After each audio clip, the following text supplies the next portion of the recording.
As a doctor or nurse, has a patient ever made a deathbed confession to you? Yes, patients often give confessions before they die. Sometimes they can be funny confessions, and other times they can be horrible. I've heard a bit of both since I became a nurse. One night I was sat with a man who was in his 70s. He was dying and I felt really sorry for him, thinking to myself that he didn't deserve this.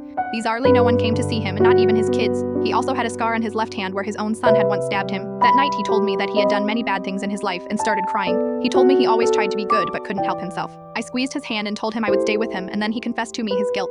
He found children attractive. He had assaulted and abused his own children for years. He said he had enjoyed it and still did and couldn't help the way he was. He said, "Well, God forgive me." I was silent. I was stunned and didn't know what to say. He literally said all this in a few minutes, and it was so much to take in. And then he asked me if I was his daughter, would I forgive him? I said no, I wouldn't. I now realized why this man's family hadn't come to visit him. I now realized why his son had stabbed him. After I answered him, he smiled and closed his eyes, and he was gone just like that. It was a horrible confession to hear, and it still creeps me out today. After he died, his belongings were to be collected, and the family told the hospital they didn't want anything back.